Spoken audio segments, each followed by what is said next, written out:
Hello दोस्तों, स्वागत है आपका आपके अपने चैनल मार्केट सपोर्ट में।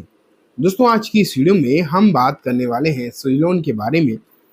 एक चीज आप नोटिस कर रहे होंगे कि आज जो है मार्केट फिर से एक अच्छी तरीके से आपको बढ़ता हुआ ही देखने को मिला है, इसमें तो कोई भी डाउट नहीं है।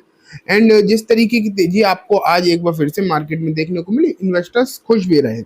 लेकिन हाँ, एक दिक्कत रही स्विलोन की। इतनी तेजी में भी, इस तेजी में भी जहां पर लार्ज कैप बढ़े, ठीक ठाक बढ़े, लेकिन स्मॉल कैप मिड कैप तो बेहतरीन बढ़े, उस तेजी में भी स्विट्जरलैंड में गिरावट रही। एंड गिरावट भी ठीक, ऐसा भी नहीं कि थोड़ी बहुत मामूली सी गिरावट, ठीक ठाक सी गिरावट भी आपको जो है नजर आई है। एंड जब इस तरीके की गिरावट आपको देखने को मिल रही है, तो आप कह सकते हो कि कहीं ना कहीं तो दिक्कत हो भी सकती है ना, क्योंकि तेजी के मार्केट में गिरावट होना दिक्कत वाली बात है। अगर गिरावट के मार्केट ही होता और फिर गिरता तो कोई दिक्कत नहीं, फिर तो नॉर्मल सी बात होगी। लेकिन मार्केट भी तेजी का है, उसके बावजूद भी गिरावट हुई, तो दिक्कत तो है कहीं ना कहीं। आज की इस वीडियो में हम यही जानेंगे कि क्या हुआ एंड हम आगे और कितना गिर सकता है ये काउंटर, वो भी जो है हम देखेंगे। मैंने सबसे पहले स्विट्जरलैंड का फ्रंट पेज आपके सामने रख दिया है। 3.5% की गिरावट इसमें जो है आपको आज नजर आई भी है। अब ये जो सिचुएशन आपको आज देखने को मिली, 3.5% की गिरावट, ऊपरी स्तर से देखें तो 3% पूरे ही हो गए लगभग, ठीक है, 3%। हाँ, देखो यहाँ पे बीच में तेजी भी आई थी निचले स्तर से। अभी भी अगर हम देखेंगे, जो अभी इसने पिछले कुछ समय में अपना बॉटम बनाया, वहां से अगर आप इसे देखोगे तो उसमें तेजी रही और ठीक ठाक तेजी रही, लगभग 14-15% की तेजी जो है आपको इस काउंटर में नजर आ चुकी है। तो ये सिचुएशन यहाँ पर आपको देखने को मिली है, ठीक है। लेकिन बात ये आ जाती है कि आखिर फिर क्या दिक्कत हो गई, जब सब कुछ ठीक ही है, रिकवरी भी हुई है इसमें, लेकिन आज तेजी के मार्केट में यहाँ क्या समस्या हुई, स्पेशल क्या समस्या हुई। अगर पूरा मार्केट गिरा होता तो कोई दिक्कत भी नहीं होता, स्पेशल यहाँ पर क्या दिक्कत देखने को मिली, ये एक बड़ी बात हो जाती है। एंड वही हमें देखना भी बेसिकली। तो मैं आपको दिखा दूं, ज्यादा दिक्कत है भी नहीं वैसे। यहाँ पर आप देखो, सबसे पहले एक खबर देखते हैं।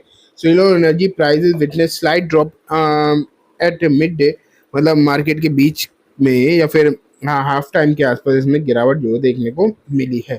इस रिपोर्ट में तो लिखा नहीं है कि क्यों गिरावट हुई, लेकिन मैं आपको बताता हूँ इसकी जो वजह है वो ये रही है। ये से मतलब है कि कल जेएम फाइनेंशियल्स की एक रिपोर्ट देखने को मिली। एंड उसने जो है, अगर आप देखोगे तो इसके जो टारगेट है, उन्होंने अभी जो है इसे बाई की ही रेटिंग बरकरार रखी अपनी, ये ध्यान रखो आप। अभी भी उन्होंने इसमें अपनी बाई की रेटिंग ही बरकरार रखी। स्विलोन में अभी भी वो पॉजिटिव ही देखने को मिल रहे हैं। लेकिन दिक्कत समस्या जो देखने को मिली वो ये थी कि उन्होंने जो उनके जो पहले टारगेट थे, वहां से अगर आप देखोगे तो टारगेट्स को जो है घटा दिया।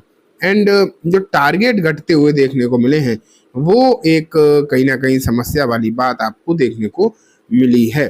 तो ये जो दिक्कत आपको नजर आई, और मेन वजह बस यही है जो गिरावट की।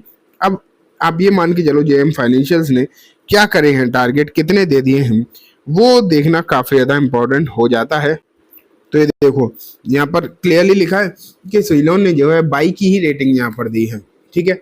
एंड बाई की ही अगर यहाँ पर रेटिंग दे रखी है, तो क्लियर कट टारगेट भी इन्होंने दिए होंगे। 71 रुपए के टारगेट भी यहाँ पर देखने को आपको मिल रहे हैं।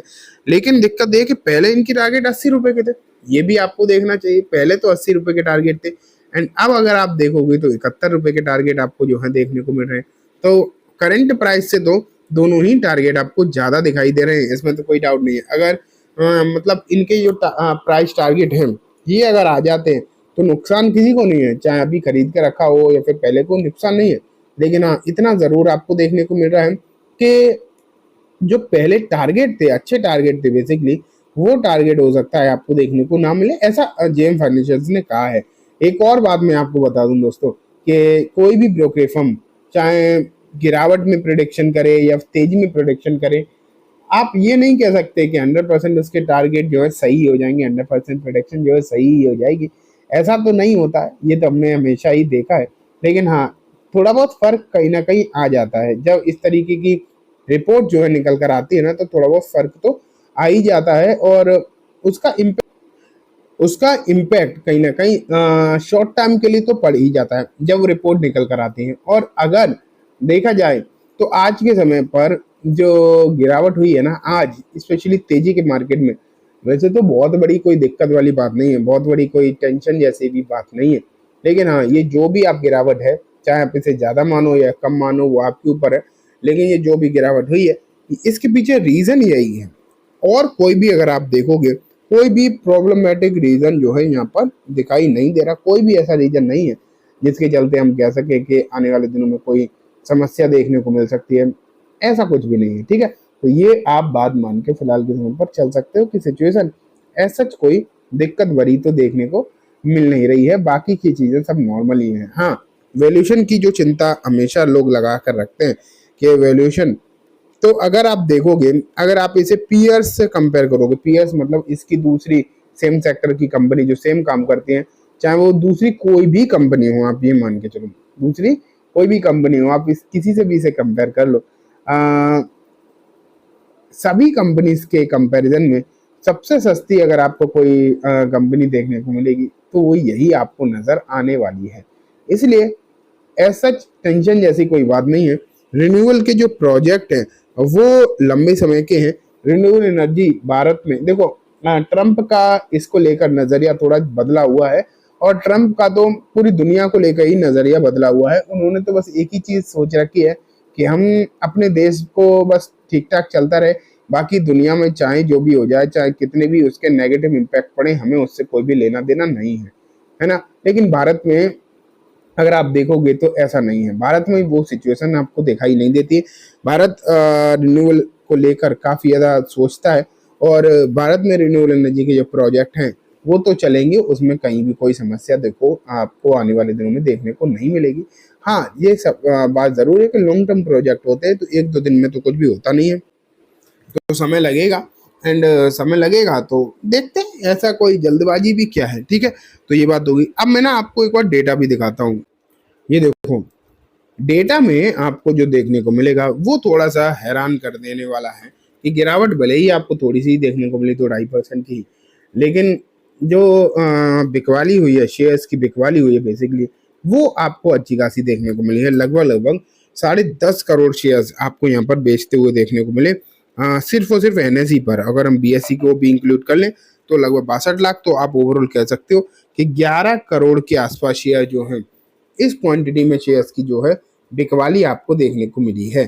तो ये वॉल्यूम श्योरली थोड़ा सा ज़्यादा है। वैसे अगर आप देखोगे वॉल्यूम अगर गिरावट में थोड़ा सा ज़्यादा रहे तो थोड़ी सी अच्छी बात तो नहीं होती, लेकिन हाँ वॉल्यूम ज़्यादा है, इसमें कोई भी डाउट नहीं है, वो आप यहाँ पर क्लियरली देख ही पा रहे हो। ठीक है, तो दोस्तों ये बात हो गई स्विच लोन के बारे में। उम्मीद है आपको सब कुछ अच्छे समझ भी आ गया होगा। अब मैं इस वीडियो को यहीं खत्म करूँगा।